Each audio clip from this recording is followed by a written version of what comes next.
சரி, இதிலிருந்து கொஞ்சம் வேற ஒரு தளத்துக்கு போவோம். பொருளாதாரம். ஓகே.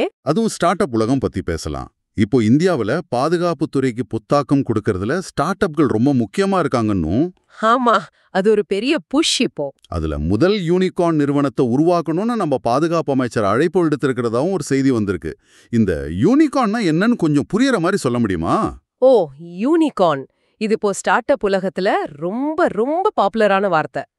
சிம்பிளா சொல்லணும்னா, ஒரு தனியார் ஸ்டார்ட் அப் கம்பெனி இருக்குன்னு வச்சுக்கோங்களேன். அதோட மதிப்பு வேல்யூவேஷன் $1 பில்லியன். $1 பில்லியன்? ஆமா, அதாவது நம்ம ஊர் கணக்குல சுமார் ஒரு 8,000 கோடி ரூபாய்க்கு மேல போயிடுச்சுன்னா அத யூனிகார்ன்னு சொல்லுவாங்க.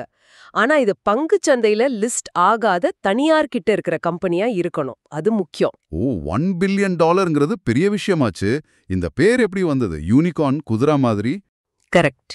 இந்த பேரை முதல்ல 2013ல எய்லீன் லீ அப்படின்னு ஒரு வெஞ்சர் கேபிட்டலிஸ்ட், அதாவது புதுசா வர்ற கம்பெனிகள்ல முதலீடு செய்றவங்க, அவங்க தான் பிரபலப்படுத்தினாங்க.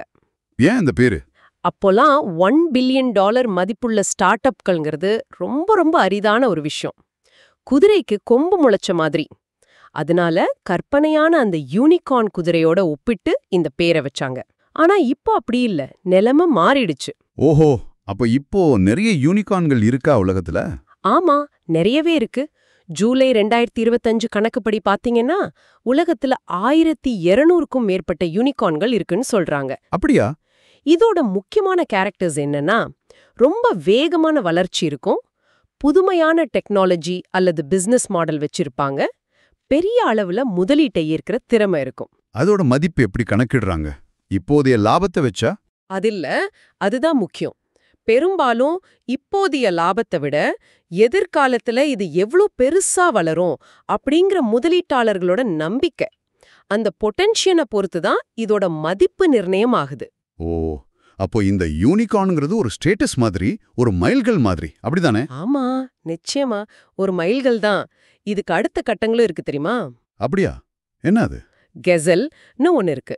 அது $500 மில்லியன் இருந்து $1 பில்லியன் மதிப்புள்ள கம்பெனி. சீக்கிரமா யூனிகார்ன் ஆகக்கூடிய வாய்ப்பு இருக்கிறது. ஓ, கெசல்னா வேகமா ஓடுற மான் மாதிரி. ஆமா, கிட்டத்தட்ட அப்படி வச்சுக்கலாம். அப்புறம் சீட்டான்னு ஒன்னு இருக்கு.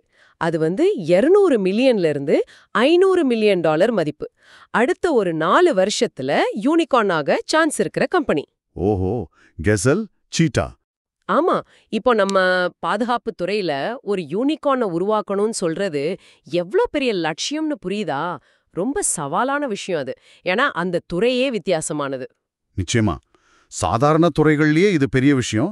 இதுல பாதுகாப்பு துறைங்கும்போது இன்னும் பெரிய சவால் தான். ரொம்ப சுவாரஸ்யமான விளக்கம். நன்றி.